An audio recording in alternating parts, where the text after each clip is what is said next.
ಈಗ ನಮ್ಮ ಮೊದಲೇ ಸಂಪುಟ ವಿಸ್ತರಣೆ ಆದಾಗ ಸತೀಶ್ ಜಾರಕಿಹೊಳಿ ಅವರಿಗೆ ಈ ಬರಗಾಲ ಅಧ್ಯಯನಕ್ಕೆ 3 ಜಿಲ್ಲೆಯನ್ನ ಕೊಟ್ಟಿದ್ರು. ಒಂದು ಹಾವೇರಿ ಮತ್ತು ಧಾರವಾಡ, ಬೆಳಗಾವಿ. ಸತೀಶ್ ಜಾರಕಿಹೊಳಿ ಅವರು ನಾನು ಇದ್ದೆ ಸಭೆಯಲ್ಲಿ ಧಾರವಾಡದಲ್ಲಿ ಬಂದು ಬರ ಅಧ್ಯಯನ ಮಾಹಿತಿಯನ್ನ ಪಡ್ಕೊಂಡು ಏನೇನು ಸೂಕ್ತ ಕ್ರಮ ತಗೋಬೇಕು ಅನ್ನೋಂಥದ್ದಕ್ಕೆ ಹೆಜ್ಜೆಯನ್ನು ಇಟ್ಟಿದ್ದಾರೆ. ಹಾವೇರಿಯಲ್ಲಿ ಪ್ರಕಾಶ್ ಕೋಳಿವಾಡ್ ಅವರು ಮೋಡ ಬಿತ್ತನೆ ಅಂತ ಅಪರೂಪದ ಕೆಲಸವನ್ನು ಮಾಡಿದ್ದಾರೆ. ಇಲ್ಲಿ ಮತ್ತೆ ನಮ್ಮ ಮುಖ್ಯಮಂತ್ರಿಗಳು ದಿಟ್ಟ ಹೆಜ್ಜೆ ತೆಗೆದುಕೊಂಡು ಬೆಳಗಾವಿ ವಿಭಾಗ ಮಟ್ಟದ ಒಂದು ಸಭೆ ಮಾಡಿ ಎಲ್ಲ ಶಾಸಕರನ್ನು ಕರೆದು, ಮತ್ತೆ ಕಲಬುರಗಿ ವಿಭಾಗ ಮಟ್ಟದ ಒಂದು ಸಭೆ ಮಾಡಿ ಅಲ್ಲಿ ಎಲ್ಲ ಶಾಸಕರು ಕರೆದು, ಪಕ್ಷಾತೀತವಾಗಿ ಎಲ್ಲರೂ ಕರೆದು ಈ ಬರ ನಿರ್ವಹಣೆಗೆ ನಾವೊಂದಿಷ್ಟು ಪರಿಹಾರವಾಗಿ ಒಂದೊಂದು ಕ್ಷೇತ್ರಕ್ಕೆ 1 ಕೋಟಿ ರೂಪಾಯಿ ಕೊಟ್ಟಿದ್ದಾರೆ, ಯಾರು ಬಿಡುಗಡೆ ಮಾಡಿದ್ದಾರೆ. ಆದ್ರಿಂದ ನಮ್ಮ ಕಾಂಗ್ರೆಸ್ ಈ ಬರ ನಿರ್ವಹಣೆಗೆ ಸಮರ್ಥವಾದಂತ ಪರಿಹಾರ ರೈತರ ಪರವಾಗಿ ಆಗಲಿ ಬಡವರ ಪರವಾಗಿ ತೆಗೆದುಕೊಂಡು ಕುಡಿಯೋ ನೀರು, ವಿಶೇಷವಾಗಿ ಕುಡಿಯೋ ನೀರು ಜನರಿಗಾಗಲಿ ಅಥವಾ ಜಾನುವಾರುಗಳಿಗಾಗಲಿ ಅವರಿಗೆ ಕುಡಿಯೋ ನೀರಿನ ವ್ಯವಸ್ಥೆನ ಮೊದಲು ಮಾಡಬೇಕು ಅನ್ನುವಂಥದ್ದು ಆವತ್ತಿನ ಕಲ್ಪನೆ. ಈಗ ನಮ್ದು ನಾನು ಹೇಳಿದೆ, ಈಗ ನೀರು ನದಿ ನೀರಿನ ಪಾತ್ರಗಳಲ್ಲಿ ನೀರು ಇರಲಿಲ್ಲ, ಒಳೆ ಹರಿವು ಇರಲಿಲ್ಲ.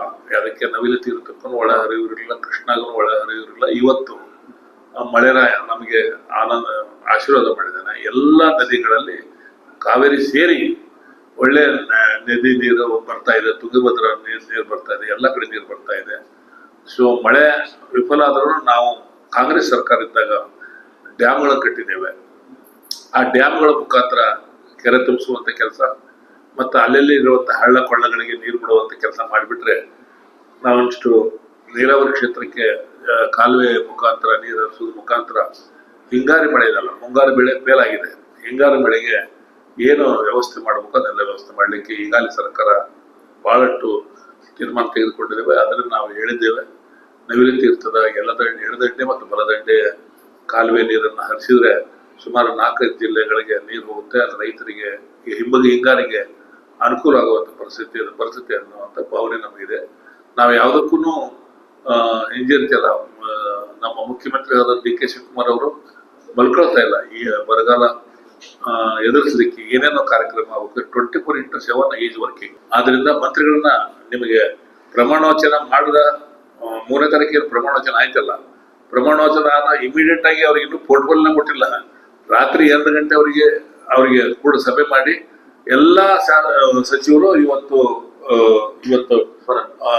ತಮ್ಮ ಕ್ಷೇತ್ರದಲ್ಲಿ ಇದ್ದಾರೆ. ಮತ್ತು ಅಷ್ಟೇ ಅಲ್ಲ, ಮಂತ್ರಿಗಳು ಅವರು ಯಾವ ಜಿಲ್ಲೆ ಕೊಟ್ಟರೆ, ಇವತ್ತು ನಮ್ಮ ಸಂತೋಷ್ ಲಾಡ್ ಅವ್ರಿಗೆ ಧಾರವಾಡ ಜಿಲ್ಲೆ ಕೊಟ್ಟಿದ್ದಾರೆ. ಸಂತೋಷ್ ಲಾಡ್ ಅವರು ಇವತ್ತು ಬಂದು 4-5 ತಾಲೂಕಿನ ಮೀಟಿಂಗ್ ಮಾಡ್ಲಿಕ್ಕೆ ಈಗಾಗಲೇ ಅವರು ಟೂರ್ ಪ್ರೋಗ್ರಾಮ್ ಮಾಡಿದ್ದಾರೆ.